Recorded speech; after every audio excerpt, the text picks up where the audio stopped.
Hello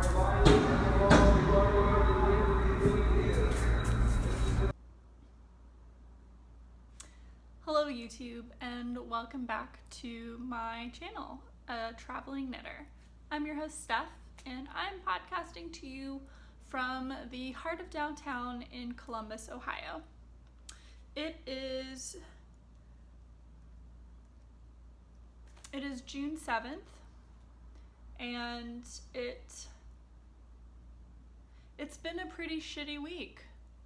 It's been a pretty shitty 3 months. I'm sure everyone watching this podcast is aware of what's happening in the United States. That's not to be a self-centered U.S. statement. It's just what it is. A man named George Floyd was murdered by a cop who was white.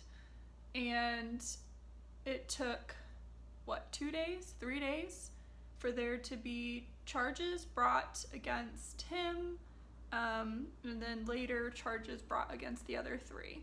Maybe it was 1 day, 2 days, I can't remember, but either way, it was not immediate, and a video needed to come out for that to happen, which we see time and time again, that there needs to be a video proof, because the facts are just not the facts. And it's upsetting. It's really upsetting. My family, there are cops. My uncle retired in 2019. He was a police officer in Florida, and he was there after the Trayvon Martin, is it fair to say, incident? I feel like that belittles it somehow, but he was there. I have another family member who is in DC, so I have that side of my family that are police officers, and I believe that they do the right thing, but the amount of videos that you see and people talking about it, it's really, really fucking hard to ignore. I watched a video of an old white man get pushed, and then people just walk past him, and his blood is just dribbling on the concrete.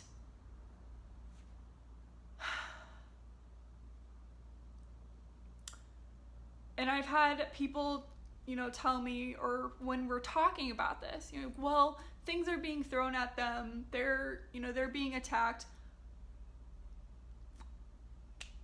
As a police officer, aren't you trained in de-escalation tactics?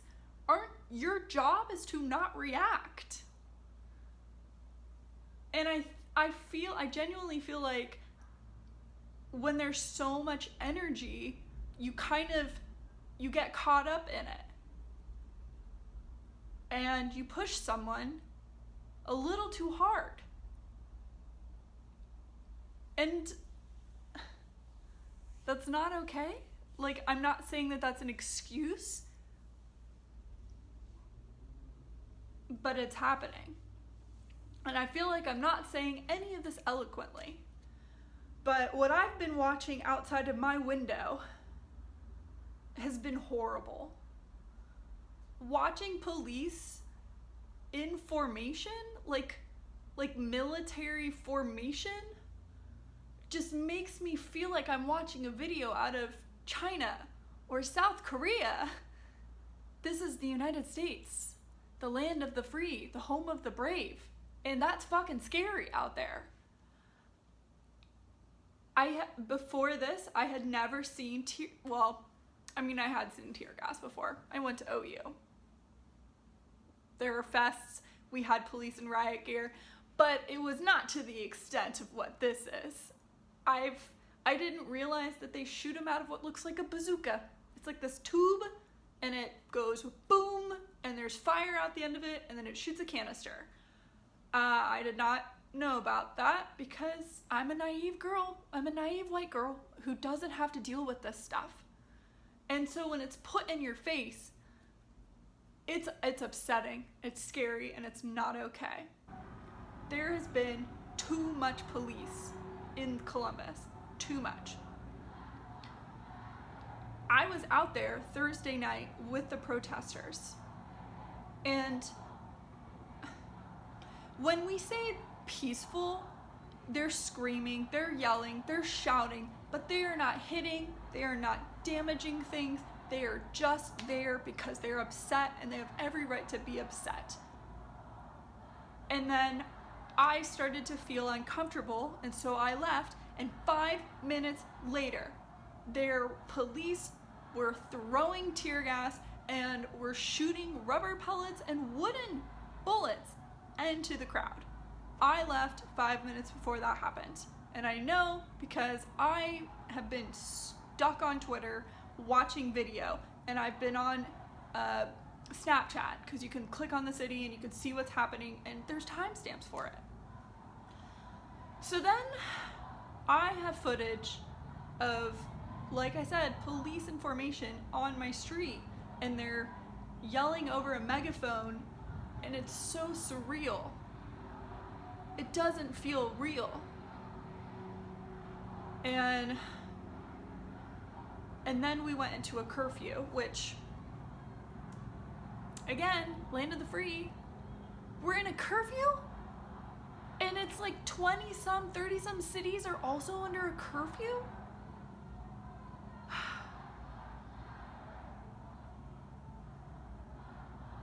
So on Saturday, amidst all of this, my parents come down to visit because my brother, who also lives in Columbus, is moving to LA with his girlfriend.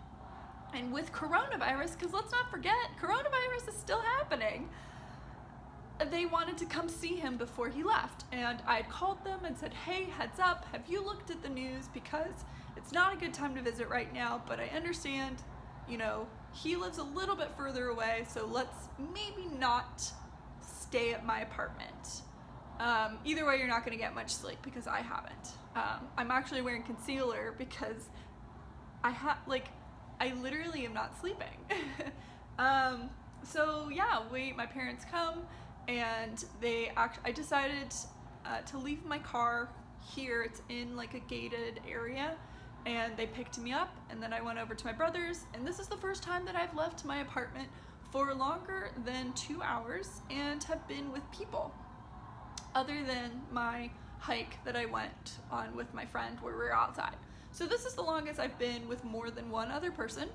So this would be the second time. And, you know, we hung out, we watched, what did we do? Oh, we got pizza. So we got pizza, and then, I got dropped off, and so I get dropped off, and I'm looking, and there is everything that could move was in the street. So the planters, basically, that, you know, when you walk up to a building, they might have some, like a vase or a planter with plants in it. Those were all knocked over and in the road. So it's not looking good. So my dad and my brother walked me to my apartment because we were having some hard times getting to my apartment. So we basically parked right behind it and walked over to it. I go upstairs and I'm looking out the window, and I just hear loud booming noises and people screaming and running down the street, like just a crowd of people running. And I immediately text my brother. I'm like, have you left yet? Are you in the car? And he's like, yeah, we've already left. I'm like, good, because you don't want to be here right now. And then, you know, like lines of cops are running, and there are cops and bicycles that are chasing the crowd. Because of the flowers in the road, the bicycles hit the mulch and fell, which in any other circumstance was kind of funny. But, you know, if you just take everything away and you just watch it, I was like, yeah, that was like a cartoon. everything's like a movie right now. None of it feels real. So after that, the next day, I got picked up again, and there was a car that was burned out behind my apartment. So, and then there was quite a lot of damage. Not a ton of damage, but, you know, a lot of the windows were broken. So I was picked up, went up to my brother's. We watched the SpaceX launch, which, I mean, in any other circumstance, this would have been like the biggest thing that was happening, right? We haven't launched anyone into space from the US soil. We've been hitchhiking with the Russians, I believe. Like, this would have been a huge thing. And I don't know anyone who watched it. I watched it. I love space. And it was so awesome. It was really funny because they kept calling them Bob and Doug, Doug and Bob. I think it was Bob. Definitely it was Doug. But they just said, like, they just kept saying their first names, and it was kind of funny. But that was really cool to see. And then I get, you know, my phone goes off, and it says that we have a curfew. And I'm like, okay, well, that means, you know, you guys have to get me home at least an hour before curfew. And then I start getting emails from my apartment saying, you know, what's happening, that they're boarding up, that they're trying to hire security. So they did board up the apartment, like the main floor. And so then, honestly, it was like an hour and a half before curfew. I'm like, you know, I think I need to get back now. And we can't. All the roads were blocked into the city. And I couldn't even show them any identification. And it's like, I live there. And so we said that, we're like, hey, we live there. And they're like, nope, you can't. You are not allowing me to return to my home? What? What the heck would have happened if I was legitimately, like, without family here? Or friends? Like, what the heck? So I was just mad about that whole thing, that I couldn't even get home. And come to find out, they had closed the roads 4 hours before curfew. 4 hours. Now, from what I understand with the curfews in other cities, our curfew starts pretty late. I think LA literally had their curfew start at 4. Are you effing kidding me? I don't get done with work until after that. So literally, you finish work and you're like, oh, it's past curfew. If you can't tell, the curfew thing really makes me irritated. Like, how dare you tell me that I can't go outside? It's an excuse to just arrest anyone that's outside. And I've seen videos of, like, Uber Eats and DoorDash and people like that who are delivering food. They're considered essential workers, and they get arrested. It's like, there are bigger problems. There are bigger problems in this world than arresting a DoorDash driver. The whole thing makes me upset. And obviously the root of it is the police brutality, which you're seeing. You're seeing it. It's right there in the open. There's Columbus is not handling it correctly. We don't need the SWAT team here.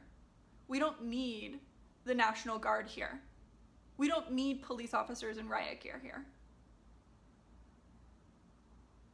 You didn't see that for the protesters for the quarantine. They were protesting in the exact same spot at the courthouse. It was the same thing. Normal police officers. Why didn't we keep it to that? Because the looting and the rioting did not happen until after the tear gas was thrown and the rubber bullets were shot. And I know that because I can fucking see it. I can see it from my window. I don't need Twitter to tell me that. I don't need Instagram to tell me that. I don't need the news to tell me that. I can literally see it out my window. So if this if you're, and now I don't even know how to end this piece. Other than Thursday and Friday, there have been peaceful marches going past my window almost every hour. And sometimes there's police, sometimes there's not.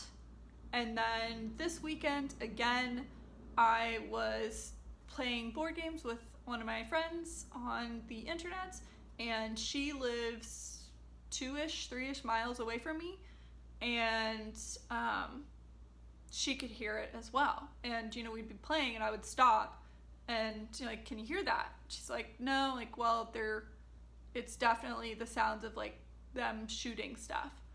'Cause now that I've been hearing it for a week, it sounds like fireworks, if you don't know what it sounds like. It sounds like fireworks.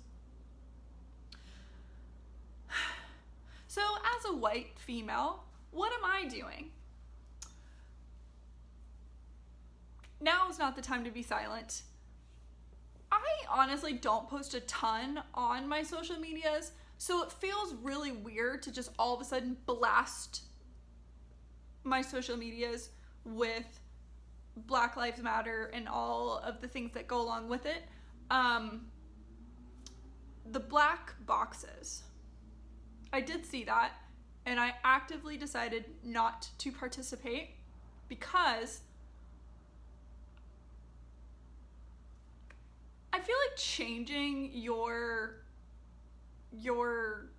Facebook profile, your Instagram profile, I don't see how that's beneficial. I've always felt this way, and I made a point to comment on it when there was a shooting in France, and it was a couple years ago, and everyone changed their profile pictures to the French flag overlay with their picture on it, and I feel like it's a cop-out. It's an easy way to say, I stand with you, I'm gonna change my picture. And if you don't agree, that's fine. Change your picture. You have every right to do that. I'm not going to, because I think it's a cop-out. I donate my money. And I don't lord that around because I don't think I need to. I don't need someone to tell me good job. But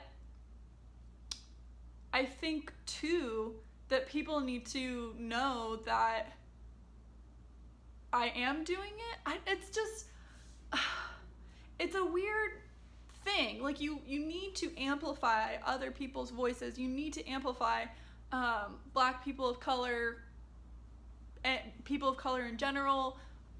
You need to amplify, point them out, and push them forward, so that they are seen, so that they have opportunities that they deserve, that they should be getting all along.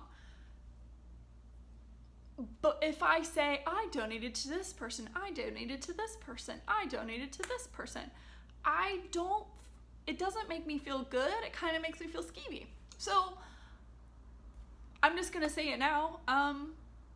I did donate my money when I got my stimulus check. Did I feel the need to tell you people? No. But I donated it to Black-owned businesses within Columbus, and I don't feel like I needed to tell anyone that I did that. I did it because I felt like those are the people that need it the most right now.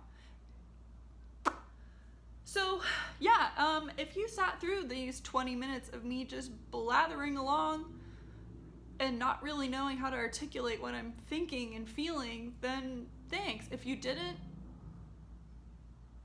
cool, I guess. It's a tough time. I have a feeling the coronavirus is gonna spike in about a week because of all of what's been happening. I am so tired of being inside and not seeing people and not like having human interaction.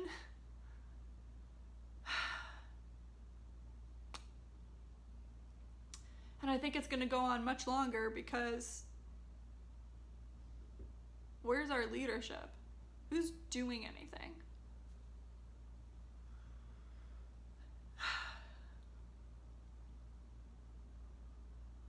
Welcome to the podcast.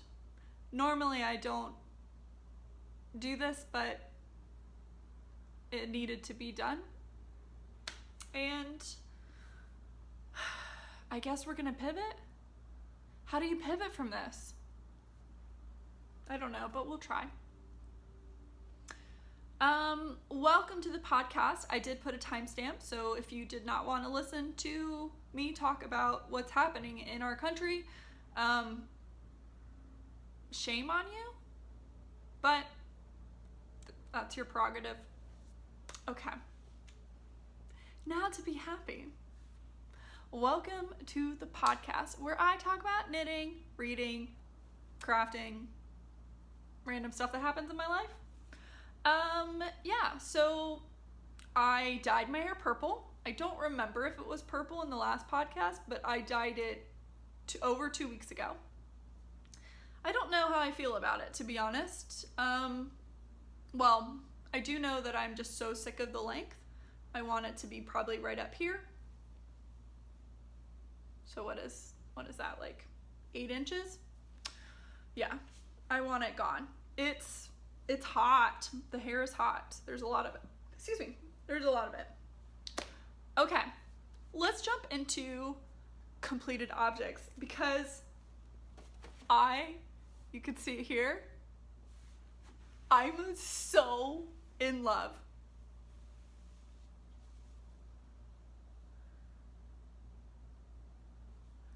And it smells so good.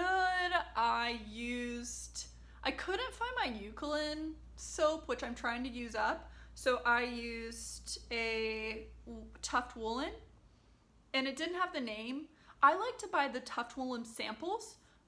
If you have never used Tuft Woolen, if you want to try some, get the samples. I don't know if you can buy the samples at Tuft Woolen, but in yarn stores, I've seen where they've cut up pieces and you get a sampling of different scents, and it's like $10 and you get 5 different scents, and each of those little bars, they last me probably 10 washes. So I can block 10 things with one little sample, and it's like $2 for that sample, if you do the math. Worth it. Oh, it is so big and so beautiful. So for the last time, this is my Boho Blush by Andrea Mowry. And I used Cozy Colorworks yarn in the brick colorway.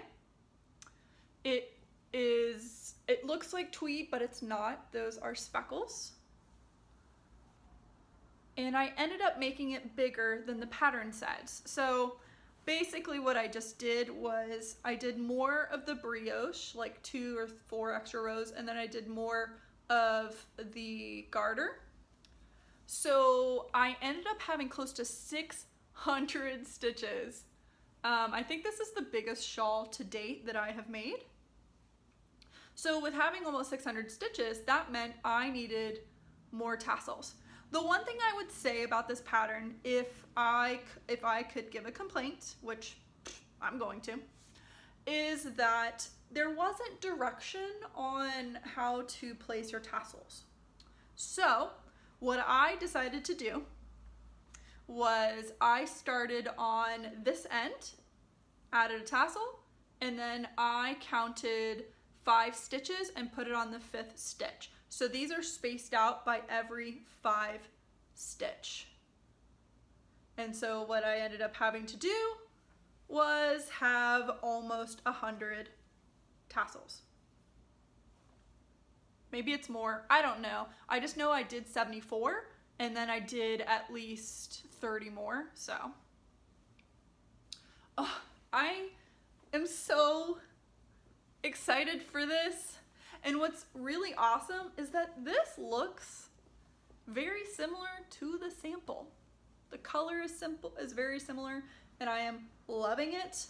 I can't wait to wear this, and it is officially like between 80 and 90 degrees now. So we're not going to be wearing this for a while, but you know, in 7 months, I'm going to get to wear it. Oh, I love it.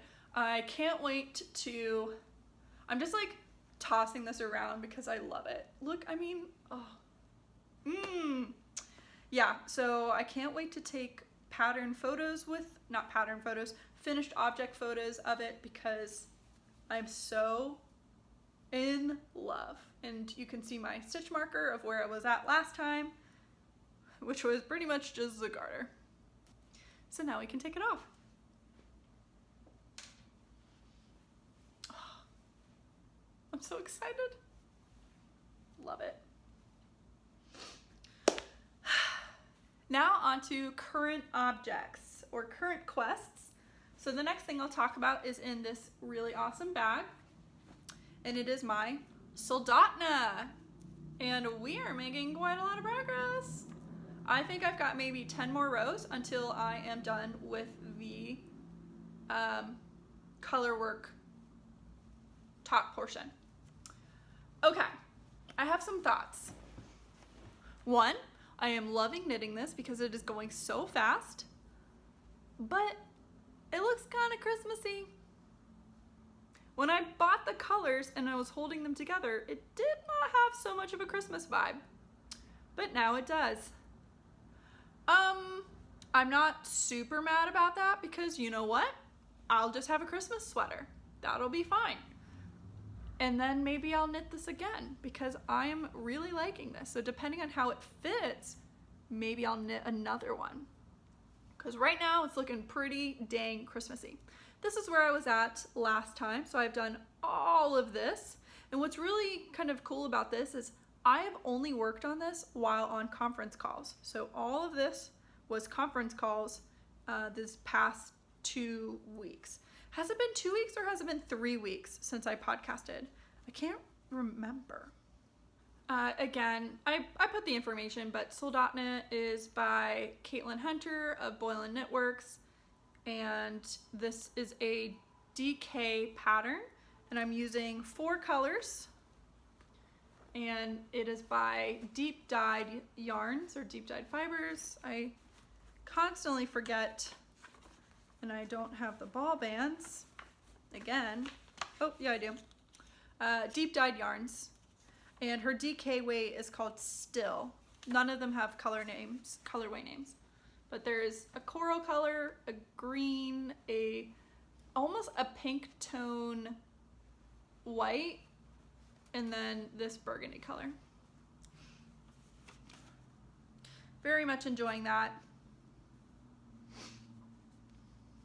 And when I finish this sweater, I think I'm going to cast on All the Lights by Joji Locatelli, which is on my Make 9. I didn't mention it, but the boho blush was on my Make 9 of last year, and I believe I'm getting pretty close to having knit all of my Make 9 from last year, which I should have done it last year. I'm not making as much progress on this year's, but it's fine, it's fine. I did pick up this sock again. So this is Intersections by Marceline Smith, who is a woman of color designer. This is in the Lina 52 Weeks of Socks. It is the first book. It is the first pattern right there.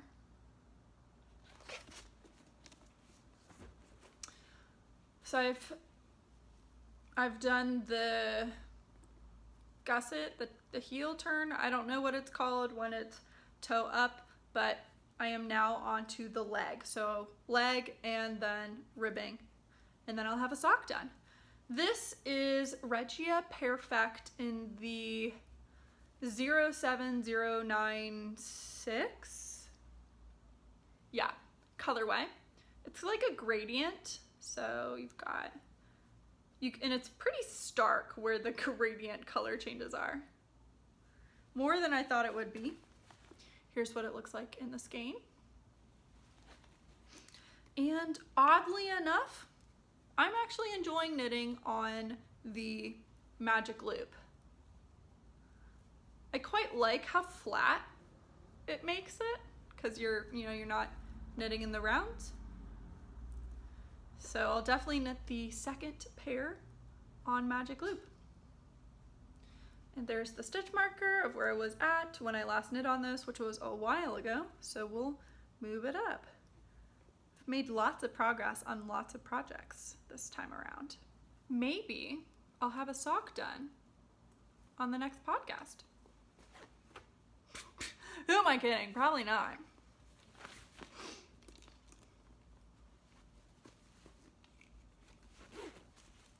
Those are, oh, I have one more work in progress, and it is my design. So I have worked a bit on it, and I'm only going to show you this. It's a shawl. I wanted to do more on this, but there's a lot of hair on this bag, and it's not mine. This wool fleece stuff on the bottom, it collects hair like crazy.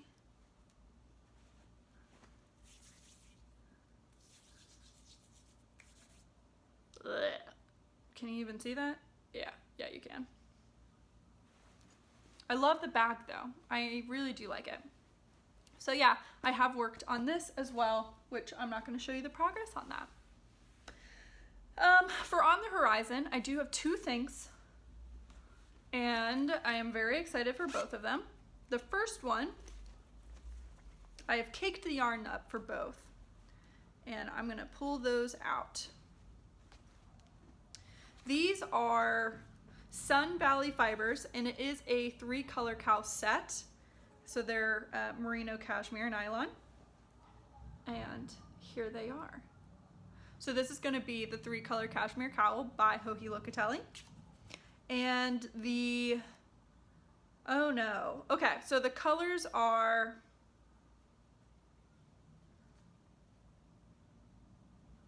I think it's this way. Cheeky is the burgundy. I know Cheeky's the burgundy. And Smoke Signals is the gray, and Kent is the blue gray. Or it could be this way, but I'm pretty sure this one is Smoke Signals.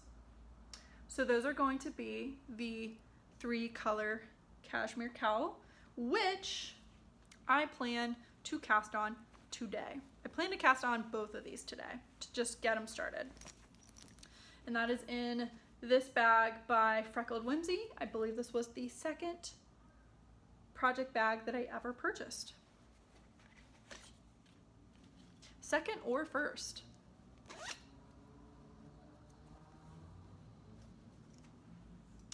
The next project, I hadn't planned on casting this on next, but I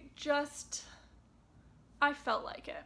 And this is going to be the Birds of a Feather. And I'm just gonna pull out 2 of the skeins. But this is it. So these are Teal Torch Knits, who I am becoming a massive fan of. This color is beautiful. I'm really a fan of this. So the colorway is a Sunday Kind of Love, which is perfect because it's Sunday. And that is her TTK sock. So it's their 75-25. And then the other one is called TTK Fluff, which is Kid Mohair Silk 72-28, and it is in the colorway Sinking in My Soul. So these will be a Birds of a Feather by Andrea Mowry. And I'm pretty pumped, and I hope to cast this on today as well. As long as I have needles for it, because I do actually have another shawl, which is a test knit that I am failing miserably. But you know what? I'm the one that came up with the deadline. And that is in my Fringe Supply Co. bag, my field.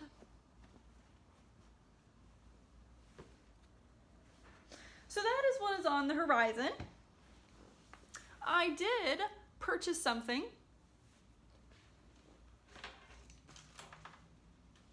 It's not gonna look like a lot to you if you don't cross stitch, but if you do cross stitch, you're gonna know I spent some money. So I went to a cross stitch store. It's about 15 minutes north of where I live. And it's in this really cute shopping center-ish area that is, there's like an Asian market, there's some Asian restaurants, there's some Asian bakeries, there's bubble tea and all of that jazz. I really like it, so I got some pastries and stuff. But yeah, I bought a bunch of over-dyed threads. How many is here? 1, 2, 3, 4, 5, 6, 7, 8, 9, 10, 11, 12, 13, 14, 15, 16, 17, 18, 19 over-dyed threads and a pattern. Did I buy over-dyed thread for the pattern? No, I didn't. I bought these for other projects. They didn't have everything that I needed, but they had enough to get me going. The project I'm working on right now only needs DMC, and it's a Disney, or no, it's not Disney, it's a Chicago pattern. I'll show it to you on the next podcast. I just hadn't worked on it at all. But I really wanted to start on some of the big projects that I have, and I don't have any of the thread for it. So I went crazy and tried to pick up as many as I could. The pattern that I purchased, the cross stitch store is called Cross My Heart, if you are in Columbus and are interested. But I got Plum Street Samplers Llama Lump. I'm a big fan. There's a whole bunch of these where it's 3 animals on top of each other. I have either the pigs or the sheep, but I want all of them because they're so cute. And I saw they had a couple of these cross-stitched up in the store, and they seemed so cute and tiny. So I actually want to see if I have if I have a 36 count fabric to do it on, because I also want them to be really cute and teeny. Oh, so cute. So that's Smaug's Trove. I also bought a whole bunch of patterns, but those are harder to show.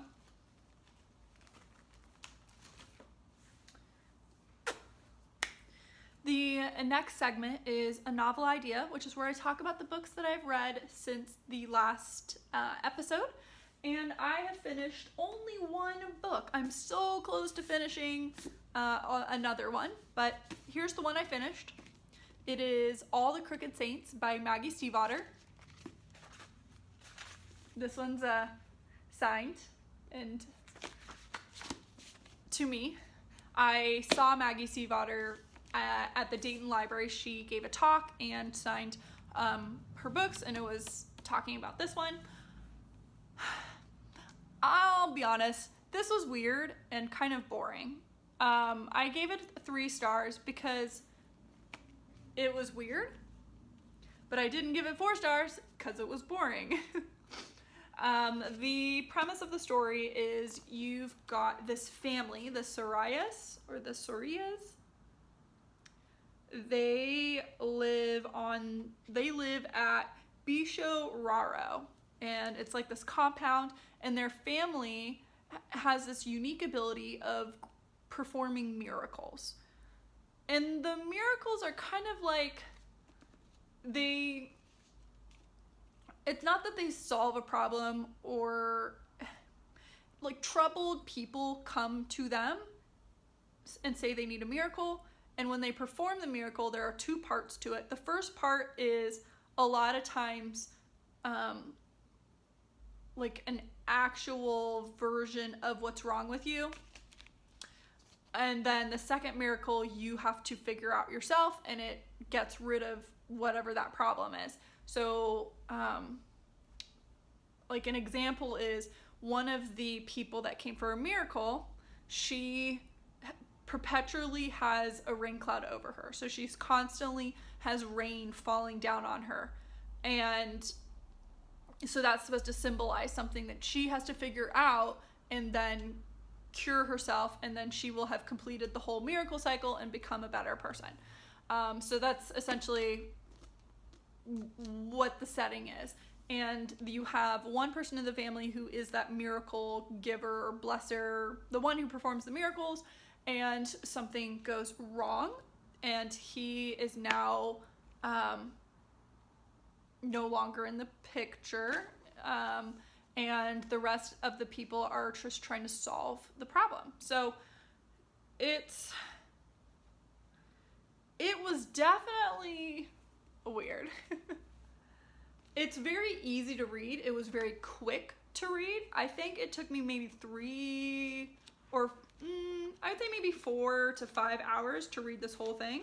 I'm starting this new thing where I'm timing myself. So I downloaded a new app and I just set when I read, and I don't know. I like random facts like that. So very quick to read.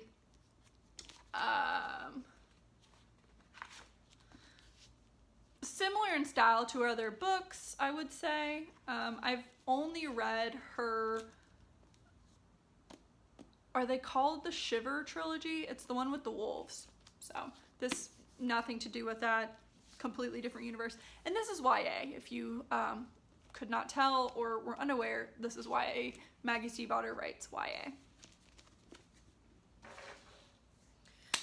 And that is it for a novel idea, but I want to add a new segment, and it is to bring to your, I'm going to come up with a more eloquent title for it that goes in line with travel / pirates, because that's what I seem to have my theme for the segments. But I wanted to basically point out a company or something that is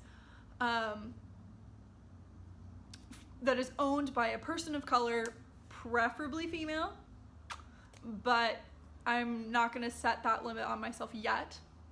But so for this first, and it's not going to be necessarily knitting related, so hopefully that's okay. And if it's not, just skip it, ignore it. It's not going to be very long.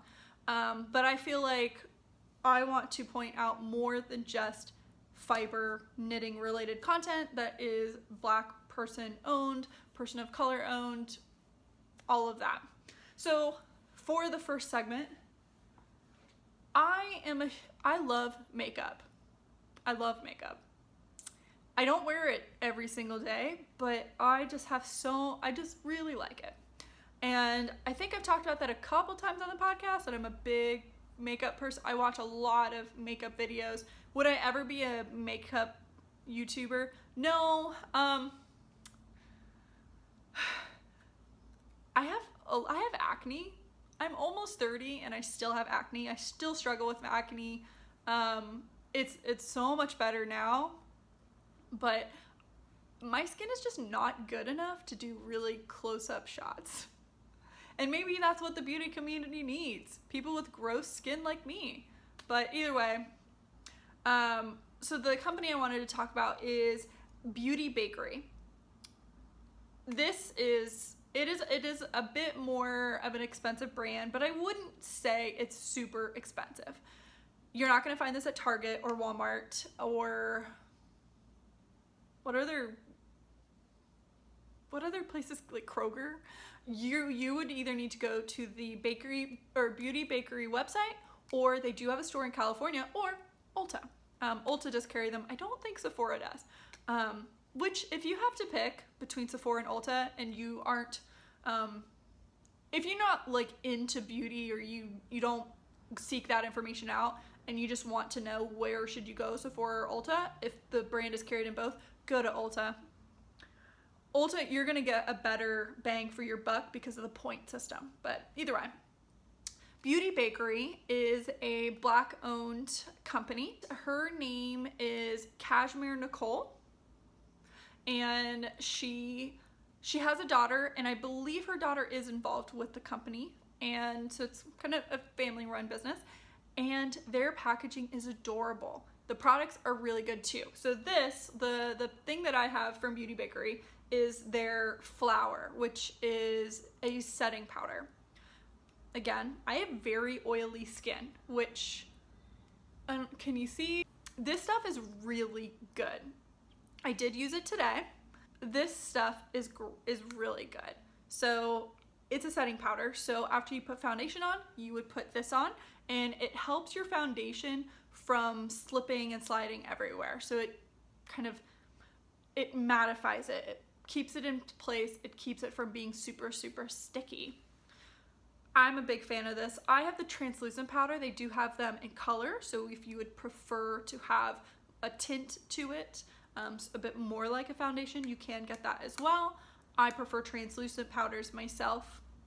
And this one has 0.49 ounces, pretty average, and it is $24.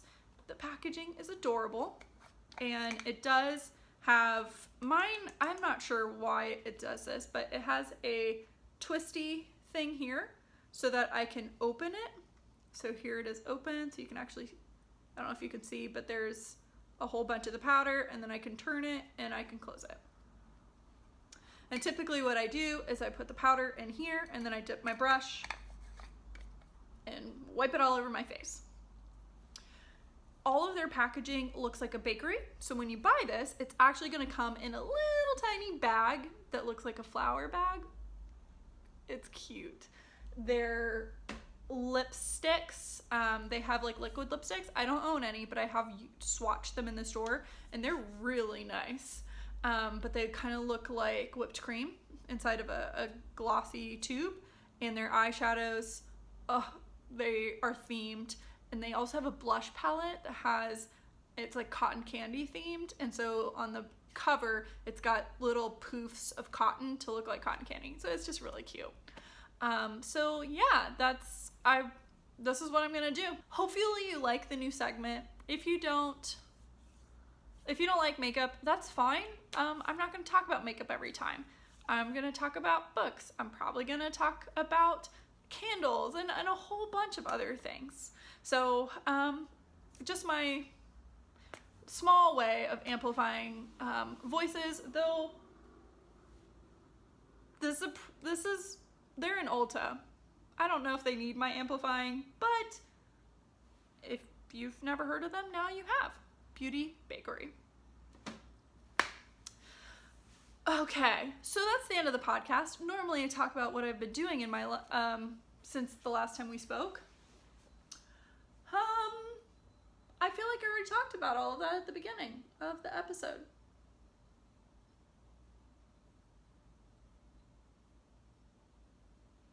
I'm trying to think if there's anything else.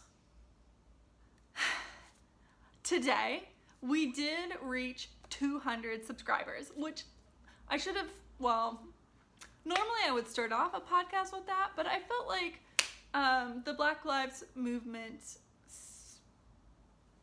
rant that I had at the beginning needed to go first, but we did reach 200 subscribers.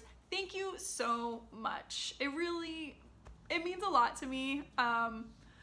My channel is really small, and I'm okay with that. I actually seek out other small channels because there are quite a lot of really big, well-known podcasters, but there are so many small ones that do a really good job as well. And hopefully I do a good job. I don't know, maybe not.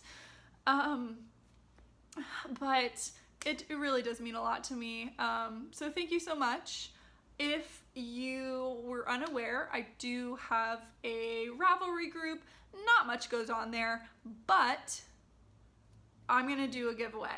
So we're at 200 subscribers, and to enter the giveaway, you're going to need to be a member of that Ravelry group. So it is a traveling knitter podcast at Ravelry, and I'm gonna open up a thread, and the prize is going to be a full skein of Destination yarns.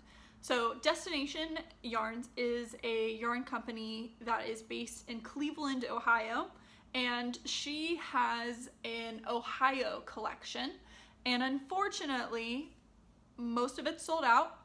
I wanted to get the Athens brick because, again, I went to OU, that has a special meaning to me, but she did have one of these skeins, and it's called Rustic Barn, which makes sense because Ohio has a ton of barns.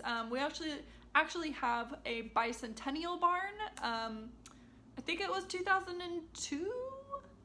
A lot of these barns were painted, and I'll put a picture up of what I'm talking about, but there are quite a few of these scattered all over the state. So the yarn you will win is Rustic Barn, and so again, the rules: be a subscriber, and you will also need to join the Ravelry group, and you'll put a comment in the group. I will put in a question, so answer the question, and if you would like to like and add a comment here, that would be cool, but I'm not going to make that be what you need to enter. And it is open to anyone, so if you live in Sri Lanka, if you live in New Zealand, if you live in Antarctica, I will mail it to you, as long as you have a mailing address, and as long as the US will ship it out right now. But again, thank you so much. If you'd like to follow me on Instagram, I do have 2 Instagram accounts. One that's my personal account, that is Lulu is Crazy. Again, it's my personal account, so I don't do as much knitting content over there. You're more likely to see selfies of me.